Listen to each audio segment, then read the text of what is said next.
నుంచి ఒక న్యూస్ అనేది దేశవ్యాప్తంగా ప్రాప్తిస్తుంది. కోల్కతాలో జరిగిన ఒక ఘోరమైన హత్య నుండి రేప్ జరిగి ఉండుంటుంది. దాన్ని సూసైడ్ కిందికి మారుస్తున్నారు. కేవలం ఇది వాళ్ళని ఇన్స్టిట్యూషన్ని కాపాడుకోవడానికి లేదా పొలిటికల్ పవర్ని యూజ్ చేసి దాన్ని కాపాడుకోవడానికి మాత్రమే చేస్తున్నారు. కానీ ఎందుకు జరిగింది, ఎలా జరిగింది, అసలు అమ్మాయిని ఎందుకు చేశారు, అమ్మాయికి అసలు కావాల్సిన న్యాయం ఏంటి, ఎవ్వరూ పట్టించుకోవట్లేదు. దానికి సంబంధించిన క్లూస్ అన్నీ వాళ్ళు డిస్కార్డ్ చేస్తున్నారు.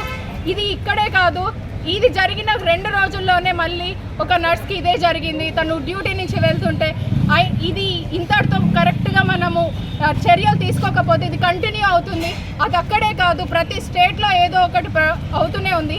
గంటకి 90 వరకు రేపులు జరుగుతున్నాయి. కానీ ఎన్ని వాటికి జస్టిస్ జరుగుతుంది. అన్నిటినీ వాళ్ళు దాన్ని పట్టించుకోవట్లేదు. సో మేమేమనుకుంటున్నామంటే మా నుంచి మేము ప్రయత్నం చేసేది మాకు జస్టిస్ కావాలి. అమ్మాయికనే కాదు, ఫ్యూచర్లో ఎవరికి ఏమి జరిగినా దానికి కరెక్ట్ జస్టిస్ జరగాలి, వాళ్ళకి న్యాయం జరగాలి అండ్ నేరస్తులకి కరెక్ట్ శిక్ష పడాలి. అందరినీ కాపాడుకుంటూ వస్తే మరి శిక్ష చేసిన వాళ్ళని ఎవరు నిందించాలి నాకు అర్థం కాదు.